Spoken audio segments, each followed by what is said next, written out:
જો તમને કોઈ દુખી કરે છે, જો કોઈ તમને હેરાન પરેશાન કરે છે, ચિંતિત કરે છે, વ્યથિત કરે છે, તમે અત્યંત બહુ જ દુઃખી છો, તો એનું કોઈ કારણ હોઈ શકે.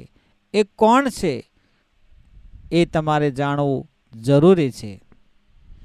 જો તમે દુઃખી છો, પરેશાન છો, દુઃખમાં છો, ગરીબાઈમાં છો, કોઈ એવી વિડંબનામાં તમે વિડંબાયા છો, ચિંતાતુર છો, વ્યથિત છો, અકળાયેલા છો, દુઃખીને દુઃખી, ચારે બાજુ જાઓ તો નિરાશા નિરાશા ને નિરાશા, કોઈ તમારું નથી, બધા જ તમારો સાથ છોડીને જતા રહ્યા છે, તો આ બધા પ્રશ્નોના જવાબનો અર્થ એ થાય છે કે તમને કોઈ હેરાન કરી રહ્યું છે, કોણ પરેશાન કરી રહ્યું છે, કોણ તમને દુઃખી કરી રહ્યું છે.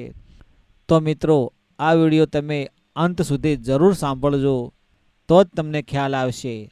અને તમારા મંતવ્યો પ્રતિભાવો આ વિડીયોમાં તમે જરૂર જણાવજો.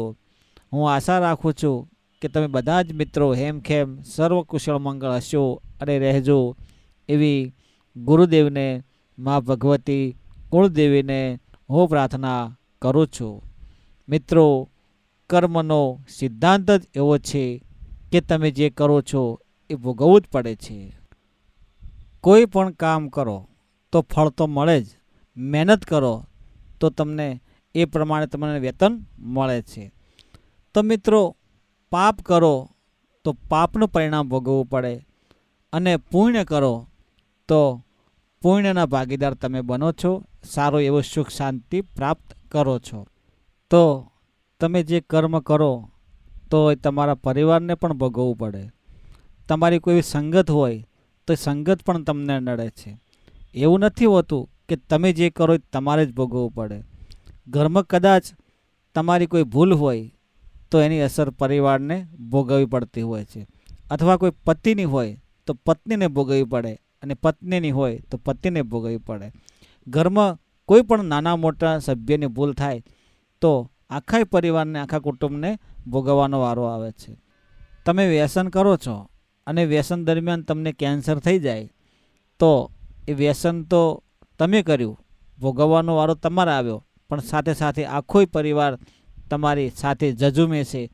તમે હેરાન થાવ એટલે પરિવાર આખો હેરાન થાય, ચિંતાતુર છે, દુઃખી છે. વ્યસન કરી તમે કેન્સર થાય અને કેન્સરમાં તમે મરી જાઓ તો એ પત્ની વિધવા બને, બાળકો દુઃખી થાય.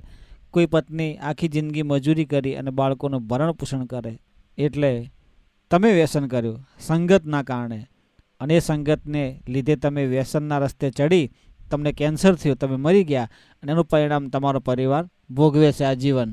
તો મિત્રો, એ સંગતનું પરિણામ છે. તમારી ભૂલના કારણે આખો પરિવાર ભોગવે છે દુઃખ. તો મિત્રો, કોઈ કર્મ એવું હોય છે કે જાણે અજાણે તમે કરેલું હોય.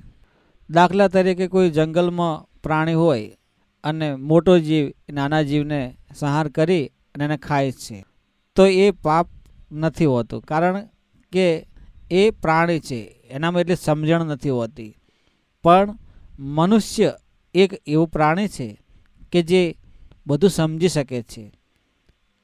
એ ખાટું શું છે, મીઠું શું છે, કડવું શું છે, તીખું શું છે, આ બધું એ જીભના લીધે, સ્વાદના લીધે સમજી શકે છે. કોઈ બોલે તો એનો વેણ વાગે તો એને વેદના થાય, કોઈ ઘા મારે તો લોહી નીકળે તો એને વેદના થાય. એને દરેક પ્રકારના પાસા, પ્રેમ, લાગણી, ભાવ, વિશ્વાસ, ભરોસો, આ બધું જ માણસ સમજી શકે. એટલે માણસ જે કરે ને એ સોચ વિચારીને કરજે, કારણ કે એનું પરિણામ ભોગવવાનો વારો એને આવે છે. કારણ કે જો તમે ભૂલમાં કરો છો તો પણ એ ભૂલનું પરિણામ તમારે ભોગવવું પડે છે. માણસ એવું પ્રાણી છે કે સમજે છે, અને સમજે એ કોઈ પણ કાર્ય કરતાં પહેલાં એને વિચાર કરવો પડે. ધારો કે કોઈ વ્યક્તિ છે ડૉક્ટર, અને ડૉક્ટર દર્દીને બચાવવા માટે એને પૂરેપૂરો ઈલાજ કરે છે, પણ ઈલાજ દરમિયાન જો એનું મૃત્યુ થાય છે તો એ પાપ નથી ગણાતો. ધારો કે કોઈ દેશનો સૈનિક છે, દેશનો સૈનિક સામેવાળા બોર્ડર ઉપર લડતા લડતા સામેવાળો મરી જાય છે તો એ પાપ નથી ગણાતો, કારણ કે દેશની રક્ષા કરવા માટે છે. તો તે પાપ નથી ગણાતું. તો મિત્રો, કર્મનો સિદ્ધાંત છે, કર્મ થકી ફળ મળતું હોય છે. ધારો કે તમે આ જન્મે કંઈક છો, ગયા જન્મે તમે શું હતા, શું નહોતા. તમે તમારા પરિવારમાં માતા પિતા ભાઈ બહેન કુટુંબ પરિવારમાં તમે એવો જન્મ લીધો છે, તો એ બધા જ તમારા ભાઈ બહેન કાકા કુટુંબમાં જે રિશ્તેદાર છે તમારા, તો શું એ ગયા જન્મમાં તમારાથી કંઈક કર્મના ભાથા અનુસાર તમારા લાગતા ઓળખતા હોઈ શકે, કંઈ માગતા ઓળખતા પણ હોઈ શકે, જેથી કરીને આ જન્મમાં તમને માતા પિતા મળ્યા, ભાઈ બહેન મળ્યા, પત્ની મળી, પરિવાર મળ્યો, દીકરા દીકરી મળી. તો આ બધે કર્મનું ભાથું છે. તો જે ગયા જન્મમાં તમે સાથે હશો અથવા કર્મનો સંગાત હશે, તો આ જન્મે પણ તમે સાથે છો. એવી રીતે તમે આ જન્મે કંઈક કરશો, પુણ્યનું ભાથું ભરશો, તો આવતા જન્મે પણ તમે કંઈક ને કંઈક એવું સારું કર્મ કરશો.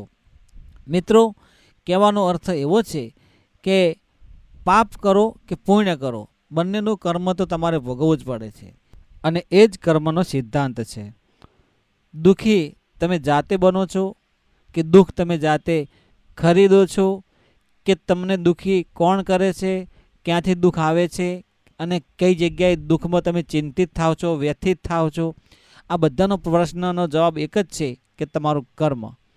અને ધર્મથી ઢુકડા હશો, પાપથી વેગળા હશો, તો જો દિલમાં દયા હશે, તો દયા છે ને ધર્મનો મૂળ છે.